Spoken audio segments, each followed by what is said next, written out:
Hi, friends. Welcome back. Dr. Anthony Donovan here, helping you H2O-proof your leadership. Hey, today we're going to talk about a really interesting subject and something that if you're going to lead for very long, you're going to have one of these, and that's talking about having difficult conversations. Look, there's a variety of conversations that we have. And in fact, we probably have all kinds of difficult conversations in our lives, but some of the most difficult ones sometimes are even in the case of when we're supervising or working in our work life with people.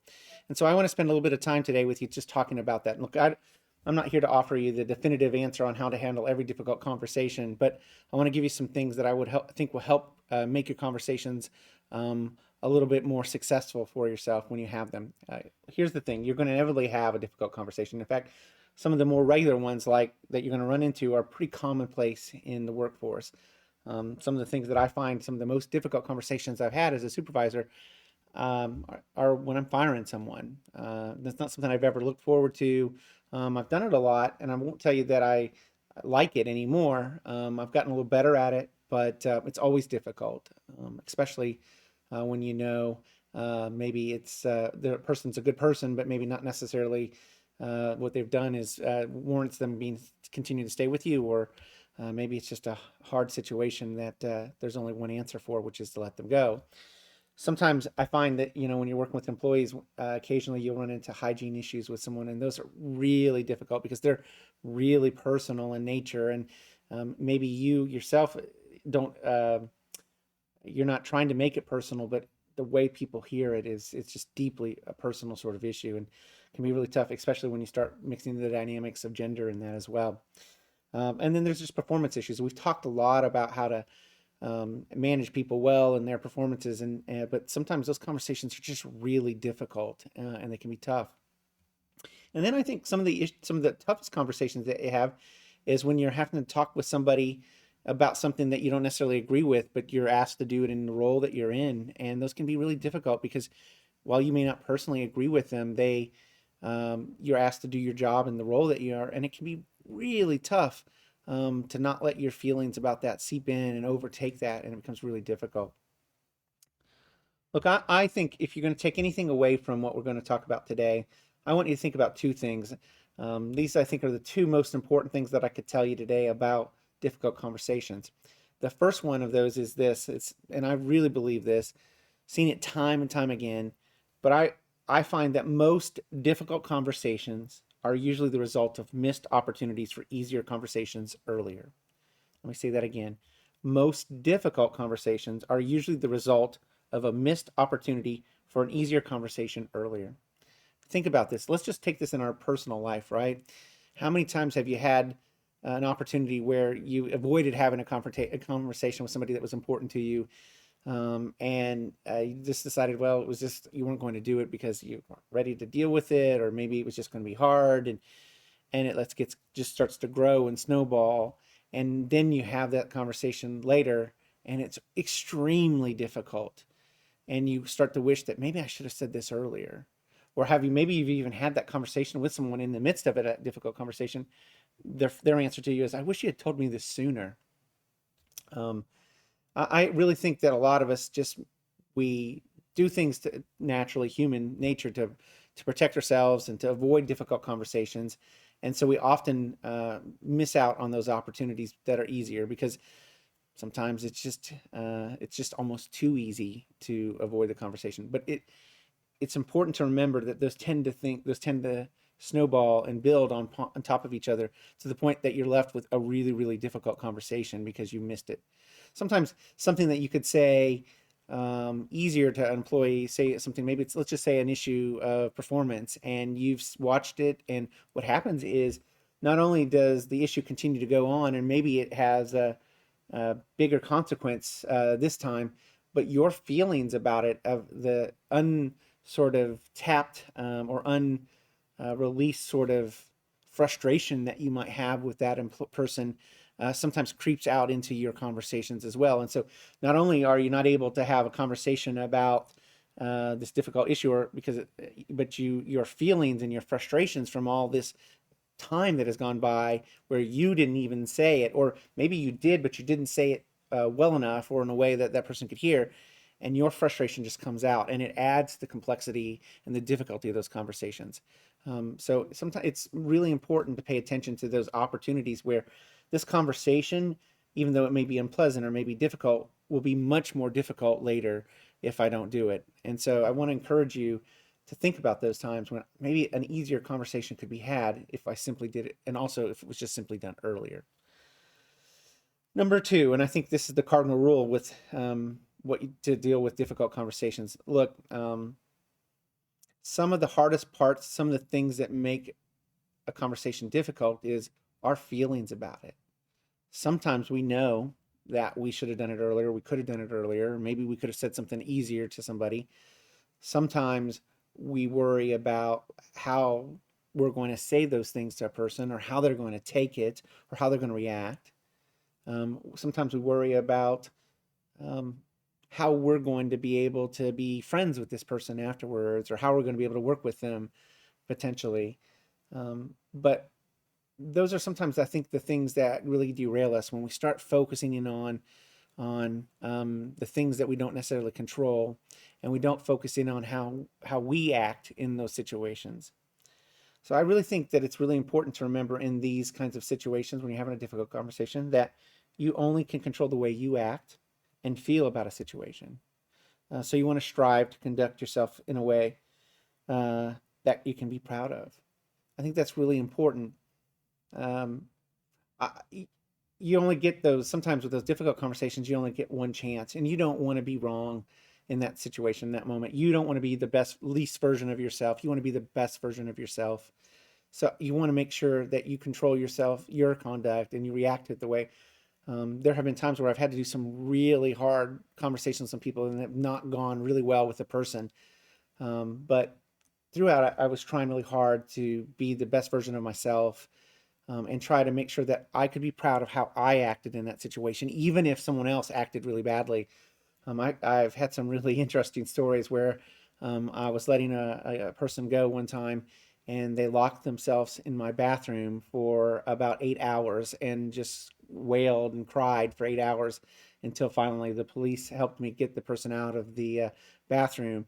Um, and the only thing I can say about that situation was I was kind. I tried to be thoughtful and sensitive, but obviously, as you can imagine, it was super embarrassing and just almost traumatizing to have somebody lock themselves in your bathroom for 8 hours at my office. But I knew then that I could only control the way I acted and the way I felt about the situation, and that this person was going through something, and I want to be proud of the way I conducted myself in that situation. So, look, if you take nothing else away today, remember that difficult conversations are often the result of missed opportunities for easier, earlier conversations, and that you can only control the way you act and feel about a situation. So try to strive to be the best version of yourself that you can be in those situations. But I've got a few other tips for you. And so I want to share with you 15 useful tips that I've found when it comes to having difficult conversations with people. Number one, honesty is the preferred mode of operation. Now, I know you might say that seems really obvious, but you'd be surprised at how people want to give into that temptation of being not dishonest, but less than truthful, less than honest to people.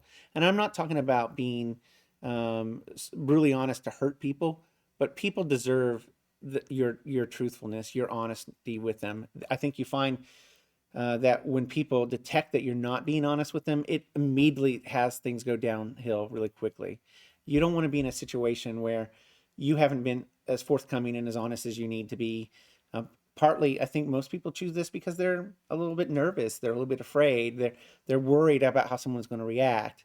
Again, if you go back to what I just said about trying to only control how you feel and how you act in that situation, that helps to make it easier to be honest in a situation. So I'm a really big fan that being honest from the beginning and as much as you can be without hurting someone's feelings, I think is the preferred method. Now, look, you might be honest and still hurt their feelings, but I mean, honesty in a way that's just brutal is sometimes hard to as well. But you want to be honest in a way that allows people to hear what you have to say, but not add to the situation by dishonesty. I think it's also important too to know who you're talking with. By this, I mean you want to make sure that you have some idea of how maybe the person might react. Hopefully, you've worked with them enough that you've got a sense of that. But if you do know, It helps you figure out how to approach that conversation. Some people hear news differently. Sometimes they react differently. Sometimes knowing how somebody is and who they are that you're talking with will help you not overread into a situation. If somebody gets really quiet whenever they hear something difficult, or when they're struggling with something, and it's not because they're not paying attention, it's because you know that they are a person who gets really quiet when they're being criticized, or when they're being, or maybe when they take something really, really hard, or maybe they're a person that is very quick to show their emotions when something's hard for them, or when they're experiencing some struggle. It's good to know who you're dealing with when you're talking to, so that you can sort of predict and have some anticipation about how that is, and plan accordingly, but also not to overreact to the situation, if you have an idea about that. Um, I'm terrible about number three, but I don't live very well in the uncomfortableness of the silence of things. But I have found that in these difficult conversations, um, I want to resist that temptation to um, not allow the silence to happen. And I found that sometimes what happens with people is, instead of being silence, they give somebody a half truth. Um, so you're telling somebody something really tough and difficult, and the temptation is, hey, they say, hey, you're going to be okay, when you know it's not. You're letting them go. It's going to affect their life. It's going to affect where they live. It's going to have big impacts on them. I think sometimes you just, as hard as it can be, to be in the silence of some of those things. I worked for a boss who did this and really well, and I learned a lot from it. And I've often tried to go. One of the things that I'll try to do when I'm having a conversation like this is that I go slower in my delivery than I might normally do. I'm a fast talker. You may have gotten that from these videos. But when I'm giving these difficult conversations, I try to put a pause in between my sentences to give me a chance to allow some of that silence to happen naturally.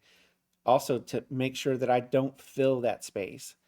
So I may be talking to someone, and I might have a sentence for them, and I may be telling them, hey, we're really in this difficult situation where I need to tell you that we're going to let you go.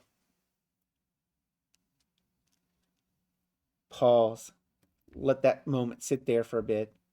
Try to avoid filling it in with some other noise, a half truth, or just some other verbiage to sort of make that happen, and break that. Sometimes that's the thing that people need to hear, so that they can process that and they can hear what you need to give them. And sometimes that's harder when they're listening to the next thing that you're saying without giving them some of that space to hear that. Number four, sort of same thing, connected. We have a tendency when we get nervous to want to overtalk and give way more information. Sometimes we want people to understand, and we want to tell them everything that we know about a situation. My experience is that that's not always the best venue for things like that. Sometimes you can give too much information, and what you start talking about is the information that you're giving that's sometimes extraneous to the issue at hand, but that's what your focus becomes on with people, instead of what you really want to talk about and the really difficult part of the conversation, because you've given too much other information in there. Number five, I've tried to say this in a way that you'll remember it, but sugarcoating is for donuts and breakfast cereals. Sort of just as I said, honesty is the preferred method, and I don't want you to talk in half truths. So many people feel the temptation, because they're nice people, they're kind people, to sugarcoat the situation or to sugarcoat the conversation. That's never going to help somebody. In fact, I think most people at the end of the day, they prefer honesty. They prefer sort of it without all the sugarcoating, and they want you to be real with them. They want you to do that with kindness, in terms of them as a person receiving bad news. Not necessarily that the news has to be kind, but the way you deliver it needs to be. And that never goes well when you're trying to sugarcoat it, when you're trying to make it taste better. It's not. Some of this has to be what it is. And when you start sugarcoating it, it lessens the impact of the things that you're saying. And it makes people, I've had moments where I've made the mistake of trying to sugarcoat something, and the person completely misses over the thing that I'm trying to have the conversation about. I had a moment one time when I was letting someone go, and I was trying really hard to make it easier and kind of sugarcoat this down for them. and they only heard how wonderful I was talking about them and not talking about um, how uh, how their performance had failed and that I was going to need to let them go. Um, and it was really awkward when I had to sort of circle around because the first thing out of their mouth was, "But you were just telling me how great I was." Yeah, sugarcoating for donuts and breakfast cereals, but not for difficult conversations.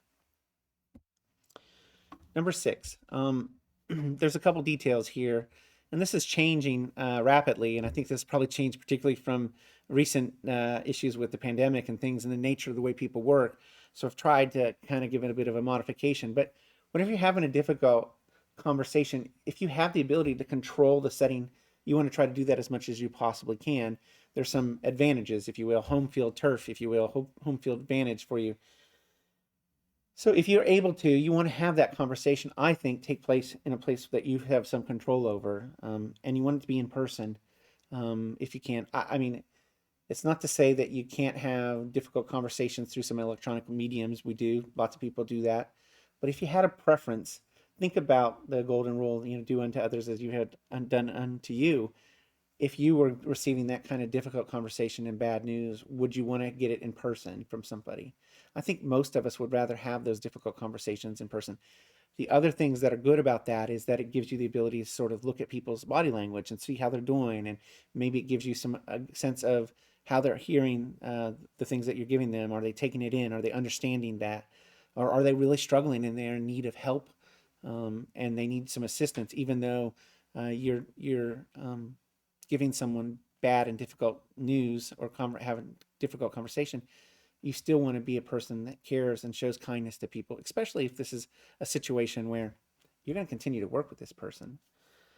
But when you can, you want to control those environments. It's easier to sort of control the conversation um, when you have control over the environment that you're in. So if you're in your office, then you sort of dictate the sort of pacing and the conditions that are there. And I think it makes a lot of sense. If you can't be in your office, try to find a neutral space where that's okay for everybody. And then if you can't do that, go to someone's office and sit down. There are some advantages to that in the sense that you get up and you can leave when that's done, and so you have sort of that control. Um, and sometimes I think when you're giving that kind of news in somebody else's office, it can be a little less intimidating for them. They can feel a little less threatened. Maybe sometimes they're able to hear that a little better. Now, to specifically to sort of the changing environment that technology sort of brings us, sometimes you've got to do it on the phone, right? Sometimes you might have to do it over Zooms or Teams meeting. You want to try to find that with the best connection possible. You only want to do that when time and distance are prohibitive, and you have to do it. I think that you're going to see some of that. I can't imagine what it must feel like to be fired by Zoom or on Teams. It's got to be a horrible experience. It would not be what I'd want to do. But I would guess that that's probably going to happen, or if it hasn't already, for some folks. And I think back to what I've said, which is try to be proud of the way you've acted. Try to be proud of the way you've conducted yourself. And so, if you've done everything you can to try to make it easier on this person to hear that news and to be able to receive it in a way that allows them to be that's respectful and it gives them their dignity, then I think that's about the best that you can do. And if you're limited by the constraints of technology and distance and time, you want to account for that, but you want to try to do the best that you can. I've seen and had difficult conversations over email. I would tell you that they generally don't go well. Um, um, I've been the recipient of some difficult conversations because it's so easy to misread. It's so easy to not get the body language. I think that's sometimes the challenge of even a phone. Though a Zoom call or a Teams call might be a little bit better. You just can't detect people's body language. You can't see how they're doing. At least with a phone, you can get a little sense of their voice, and you can detect by the tone of their voice maybe how they're feeling. But that's almost impossible to detect unless they're using a large quantity of emojis in their emails back to you, how they're actually doing. And so, um, but there may be moments where you have to be engaged in a back and forth with somebody about a difficult topic or subject. And again, my strongest advice to you is to think about how you conduct yourself. Think about that in the way that you write. Think about how you present yourself in that writing to that person. Do you come off as the way you would want to do if you were in person? think about writing in that manner and that style, I think will help you be able to be successful even in those difficult circumstances of potentially having to email somebody through a difficult conversation that you might have. I'm never a big fan of text, Twitter, Facebook, Instagram, TikTok, whatever the social media of your choice. I'm not sure that's the way we should fire people. Though perhaps it would be interesting if you were doing a difficult conversation as a dance video for TikTok, maybe. I don't know, but I'm not sure it makes that go any easier for the person receiving it. So again, when you're able to try to be in person, try to have some sense of control over the environment in which you're going to do it in, and I think that will help you be much more successful. Number 7, I'm a big believer in this.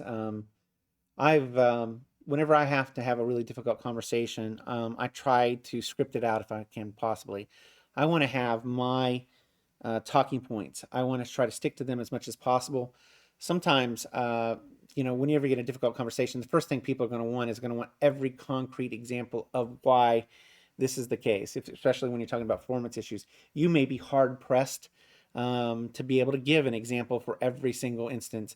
You're trying to get into those details in that way, sometimes giving too much information gives people a place where they think that somehow we're in a debating case where you're debating with someone about their performance as opposed to simply documenting the need to change and improve that in performance. And so having a sort of a script and a sort of talking points that you have in front of you will help you stay focused. It'll help bring you back when you need to. And so I think it's really good to be able to spend some time with that. I'm a person that believes you should rehearse the opening at the very least. I think the hardest part of a difficult conversation is the opening. What's the first thing I say? I find that once you get into it and you get there, it starts to flow a little bit easier. But some of the hardest, most difficult parts of that conversation is that opening line, that opening paragraph, that opening statement that you might make. I watched a boss who was really good at these kinds of things say basically 3 sentences to an employee about letting them go, and that was it. They said it so well, and it really the employee took it, I guess, the way that my boss intended it for it to be, and was there in silence for a bit, and then got up and left, and said thank you. And that's a real gift. But for the rest of us, it helps to have it in front of us. It helps to rehearse it.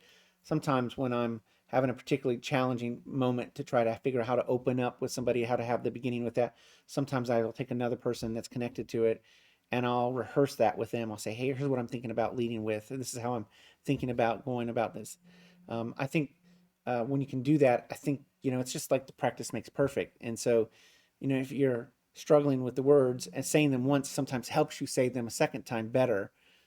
So when you're able to do that, I would really encourage you to try to practice and rehearse a little bit the opening at the very least. Number 8, have an exit strategy and a timeline when possible. When you control the situation or when you control the environment that we have, it's easier to have those things. When I have a difficult conversation that I know particularly has the potential to go way longer than that, I work with my assistant to make sure that we schedule a set amount of time. Sometimes I make sure that it's against something else that I have to go do. Not necessarily immediately right up against it, but with a little buffer, but knowing that I don't have an unlimited time. One of the things that I think is really fair to do when you have that is to tell people, hey, we're going to have this conversation. I need to let you know that I have this amount of time to talk about it. If you find yourself that in this conversation and you're realizing maybe it's more involved and it needs more time, I think it's perfectly okay to say to somebody, hey, look, I want to continue this conversation and I don't want to give it the short amount of time that we have left. So can we put a placeholder here and can we schedule another time to continue picking this up? But it's always good when you have the ability to have an exit strategy and a timeline for what you can do, because if you don't, you're going to find yourself going on for hours and hours about a topic maybe that you weren't prepared to talk about for that long of a time. And sometimes I think it's almost just painful to put employees through that kind of long, drawn out, never ending process in a difficult conversation that you don't need to. Number 9, sometimes we'll approach a problem thinking that we have to agree and we have to compromise. And sometimes that's the worst thing that you can do, especially if it's a difficult situation where you need a set outcome to happen. Maybe it's because you're letting someone go. Maybe it's because you have a performance issue that they need to improve in, or maybe it's some other thing that there is an answer. There is a what looks to be the right outcome for it and the right result. And you can get into a really dangerous place if you start trying to feel the need to agree. Especially, um, we have a tendency to do that when it's difficult and we don't particularly see all agree with every single position that we're being asked to do. So maybe you're talking to someone on behalf of maybe your boss about an issue that your boss has raised with you. There is sometimes, I think, that tendency where people to sometimes um, try to find some agreement or to compromise there. That doesn't always lead to good things with your boss that asks you to have that issue addressed. But also, it sometimes muddies things for people because they, before you know it, their version of what happened in your conversation was, "Hey, Anthony agreed with me, even though he did tell me he had to tell me this difficult thing." You don't want that dialogue to be received by the people that you're talking to in those difficult conversations. Number 10, document, document, document. You're going to have a difficult conversation. Sometimes these are the ending conversations, and you need to that needs to be documented. Sometimes it's the very beginning of another conversation or another path that might go there, and so it's always good, I think, to document that occasion. If you can, this is easier sometimes. I've mentioned before, and a good supervision technique is to write a sentence or two about any conversation that you have with an employee like that, so that you begin to see a pattern. But even if this is the first time that you're talking with this employee about a very difficult circumstance, it's worth um, having that documented, providing a copy of that for the student, for the person, for the employee, so that they know what the expectations are that you have for them, and be able to have them be prepared to sort of meet those expectations or know what's going to happen next. I think that's particularly potent when you have a performance issue. When you have that kind of documentation and you continue to have issues, one, you might be able to see a pattern of the issues, or you might be needing that into a to when the difficult conversation changes into a termination conversation. And so you want to be able to have that. They don't have to be elaborate.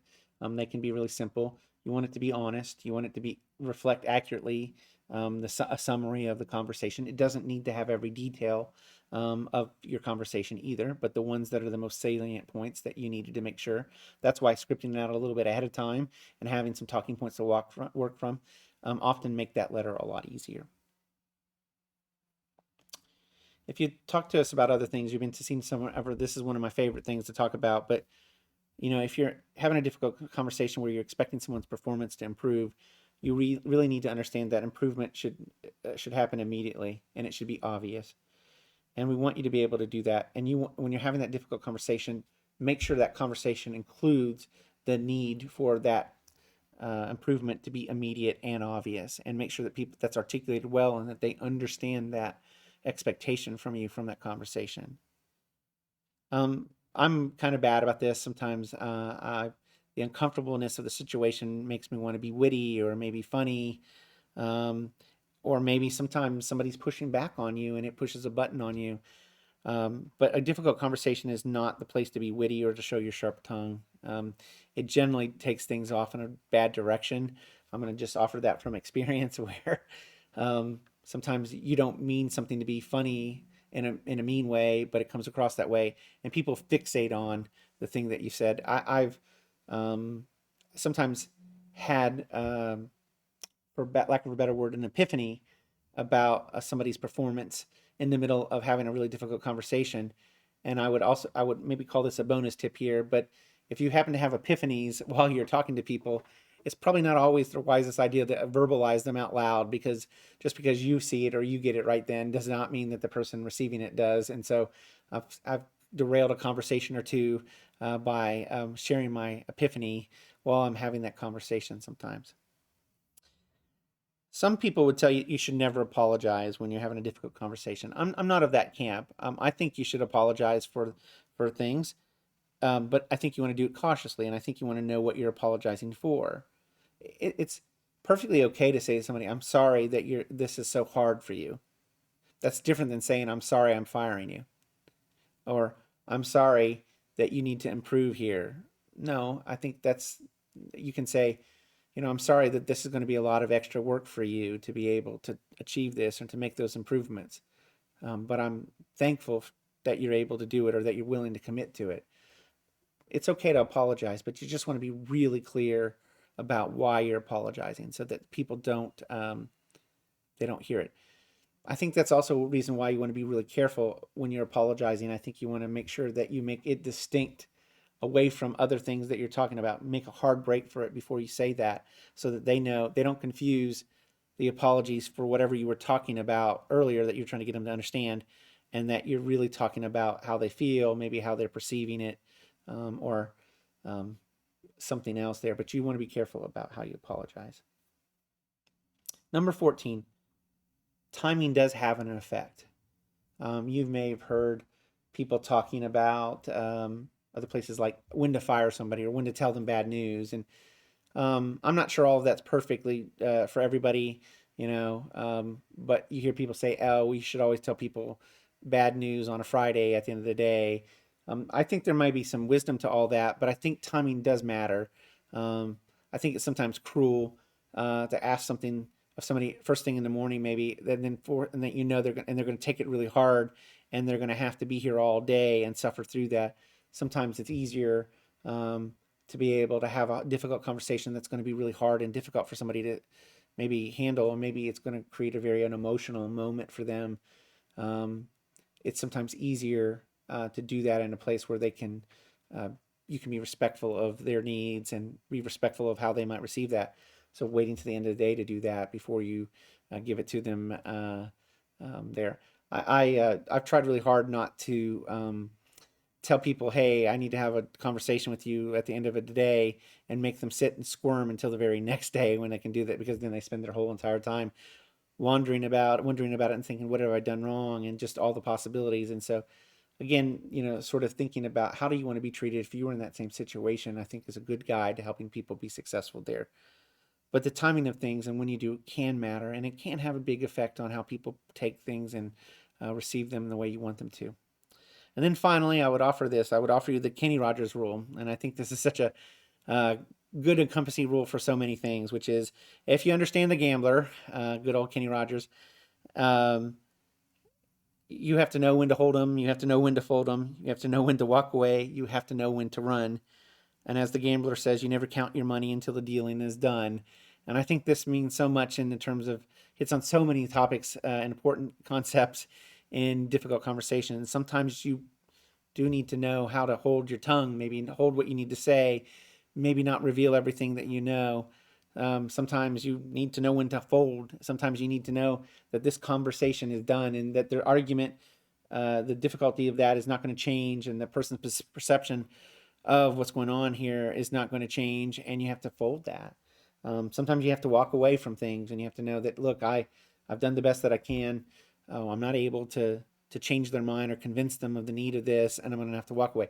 And then sometimes you have to run. I've had moments where an employee did not like something I said and threatened to hit me, be engaged physically with me. You want to run away from that when you can. You want to be careful about those situations. You want to put yourself in a place where you have the ability to run away if you need to. And then, I think this is appropriate. You never really want to count that somebody's got it just because you said it. You never want to count that just because you had a conversation that somebody's going to fix the problem, or that they got it and they're never going to be an issue. Sometimes they are, but not always. And so you want to be ready for that. So again, the Kenny Rogers rule, it'll serve you well. It'll help you be able to keep that in mind. So just in a quick little summary, our two major points to remember today is, hey, difficult conversations are the result of missed opportunities to have easier, earlier conversations. And then the second one, the most important one, is you can only control how you feel and act in a situation. So you want to strive to act in a way that you can be proud of the way you conducted yourself. I'm really certain that each and every one of us, with a little practice and a little bit of time, can be better at these difficult conversations. Unfortunately, I don't know that all of us will ever find a place where we enjoy difficult conversations, but I think we can all get a little better with a little bit of work, with some extra coaching, with some reflection and some feedback about how we handled something or how it went. What could we do differently? And I think we can all be better at those difficult conversations in the future. All right. Well, that's it for today. Thank you, everybody. If you're interested, like and subscribe. It always helps. And until next time, this is Dr. Anthony Donovan saying good luck and best wishes.